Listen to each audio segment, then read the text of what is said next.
Photo voter slip आपण वाटप केलेले आहेत। या फोटो वोटर स्लिप ज्यांना मिळाल्या नसतील त्यांच्या स्लिप्स घेऊन BLO बूथ लेवल ऑफिसर हे उद्या सकाळी मतदान केंद्रावर बसणार आहे।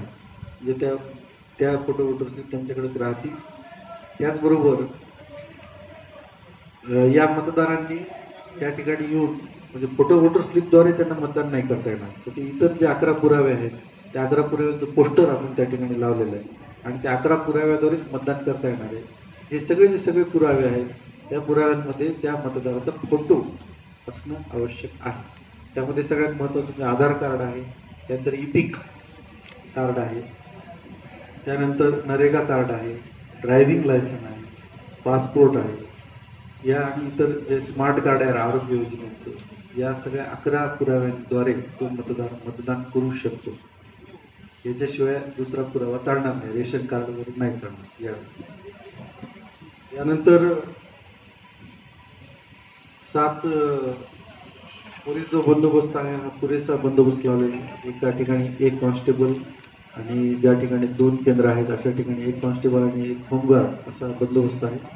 झोनल पोलीस अधिकारी देखील या ठिकाणी आपण नेमलेले आहेत आणि त्याचबरोबर या ठिकाणी 38 झोनल अधिकारी आहेत। आपल्याकडे 38 झोन आहेत, प्रत्येक अधिकाऱ्याकडे किमान 7 आणि जास्तीत जास्त 8 किंवा 9 केंद्र आहेत। काही ठिकाणी ऑक्झिलरी झालं असेल तर 10वं केंद्र येऊ शकतं।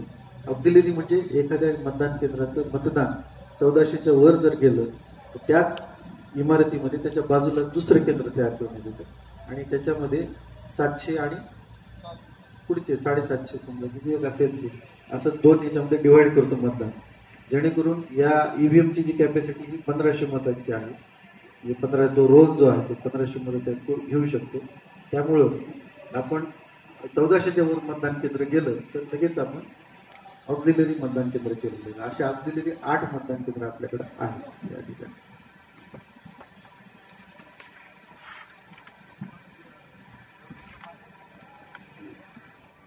केलेली आहे की मतदान केंद्रामध्ये मतदानाचा टक्केवारी वाढावी। मागच्या वर्षी 62% मतदान या ठिकाणी होतं मागच्या निवडणुकीला।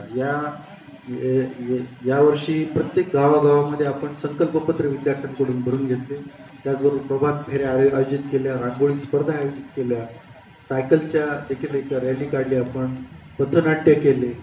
या सगळ्या उपक्रमामधून नंतर विवेक फळसुंबरे सरांनी ते एक हे पण केलं, एकपात्री प्रयोग केला, जेणेकरून मतदारामध्ये थोडासा उत्साह यावा आणि त्या मतदारांनी मतदान करावं अशा प्रकारे आम्ही पूर्ण प्रयत्न केलेले आहे प्रशासनाने। आणि या ठिकाणी आम्हाला असं वाटतं की मतदानाची टक्केवारी अतिशय चांगली अशी यावी आणि मिशन डिस्टिंक्शन असं आपण ठरवलेलं आहे ते पूर्ण व्हावं अशी आमची इच्छा आहे। एक सगळ्यात महत्त्वाची गोष्ट म्हणजे यावेळेस आपण सखी मतदान केंद्र केलेलं आहे आणि एक सक्षम मतदान केंद्र आहे। म्हणजे सखी मतदान केंद्र हे पूर्णतः स्त्रियाच त्या ठिकाणी असतील, म्हणजे पोलिंग ऑफिसर, प्रिसाइडिंग ऑफिसर या सगळ्या स्त्रियाच आहेत आणि ते मतदान केंद्र आपण लाल बहादूर शास्त्री विद्यालय या ठिकाणी केलेलं आहे आणि त्याच्या अपोजिट साईडला त्याच विद्यालयामध्ये एक सक्षम मतदान केंद्र केलेलं आहे, जे फक्त अपंग व्यक्तींद्वारेच ते चालवलं जातं। तिथले प्रिसाइडिंग ऑफिसर आणि तिन्ही पोलिंग ऑफिसर हे अपंगच आहेत। अशा व्यक्ती देखील समाजामध्ये हा संदेश देतात की आम्ही देखील अशा सक्षम आहोत आमचं काम करण्यासाठी आणि हे इतर जे मतदान अधिकारी असतात त्यांना हा मोठ्या प्रमाणात संदेश आहे की आम्ही देखील या निवडणुकीत भाग घेऊ शकतो आणि नुसतं भाग नाही घेत यशस्वीरित्या ते मतदान केंद्र चालवू शकतो। तर ते मतदान केंद्र आम्ही आयडियल करण्याचा प्रयत्न केलेला आहे। प्रत्येक मतदान केंद्रावर 2 स्वयंसेवकाची नेमणूक केलेली यावेळेस नवीन। हे 2 स्वयंसेवक जे आहेत हे 2 स्वयंसेवक 17 वर्षाच्या खालची मुलं घेतलेली आहेत आणि या मुलांना लोकशाहीचं एक थोडंसं शिक्षण असावं।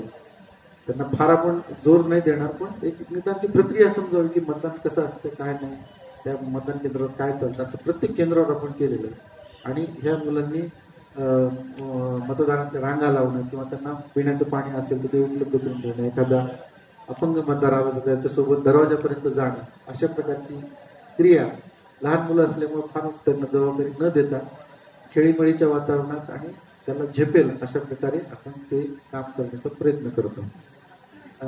सखी आणि सक्षम मतदान केंद्रात आपण 10 मुद्दाम हे नेमलेले आहेत स्वयंसेवक. ते स्वयंसेवक तिथे असतील आणि ते चांगल्या प्रकारे म्हणजे आयडियल मतदान केंद्र आपण करण्याच्या दृष्टीने हे दोन्ही मतदान केंद्र आपण त्या ठिकाणी तयार करत आहोत. माझं सगळ्यांना विनंती 156,802 महिला आहेत 138,276 एकूण आहे 295,078. जे हे आहे व्हीव्हीपॅट आहे. मतदान कक्षामध्ये गेल्यानंतर उजव्या बाजूला व्हीव्हीपॅट हे BU ठेवलेले बॅलेट युनिट आणि त्याच्या जस्ट डाव्या बाजूला व्हीव्हीपॅट आहे.